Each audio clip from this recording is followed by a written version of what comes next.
Welcome and thank you for joining me. I'm Dr. Stephen Grinstead. Today I want to talk about a dynamic book, a workbook, a relapse prevention workbook for people suffering with an eating addiction. You know, years ago I had found that I had a problem with a certain food. It was called chocolate. People laugh at me all the time, but it's deadly serious for me. I had a periodic binge chocolate addiction, and sometimes when I started I couldn't stop. I realized after the last time where I was sick for 2 or 3 days after a binging event that I'm an addiction counselor, I'm practicing an active addiction, I needed help. And so I got help and I started utilizing some of the relapse prevention tools I'd been learning with Terry Gorski. And to really take it to the next level, I decided I wanted to write a workbook, and we titled it the Food Addiction Workbook that I co-authored with Mr. Gorski, and we collaborated with Kay Holmes and Gabriel Antolovich.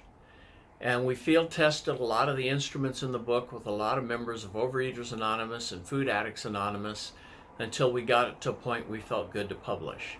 Years later, I ran into Dr. Shari Stillman-Corbitt, who is now the co-author of this book with me. As we were discussing the Food Addiction Workbook, we both agreed that a more appropriate title would be an Eating Addiction Workbook. And we also need to make some dynamic and significant changes.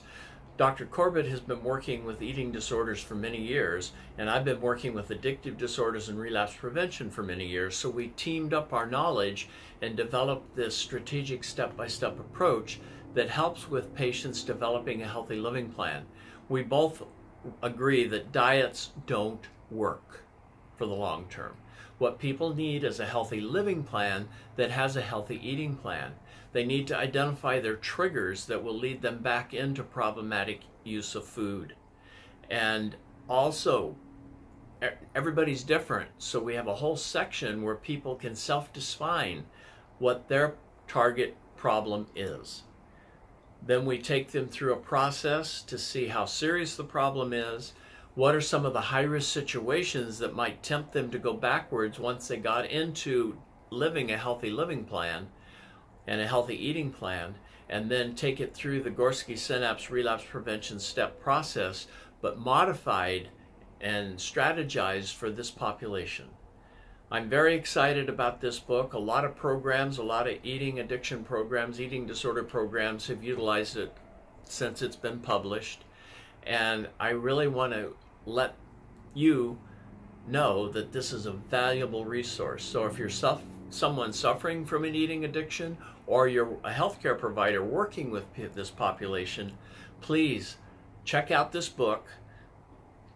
The link below has more information about it, and there's also, more importantly, a link to the publisher's website where you can order your own copy today. So please don't let any more time go, because this is an addiction that also can kill. And it can kill spirits, it can kill bodies, and it can really destroy families. So that's one of the driving forces behind me co-authoring this book with Dr. Corbitt. So please check it out, and as always, onward and upward.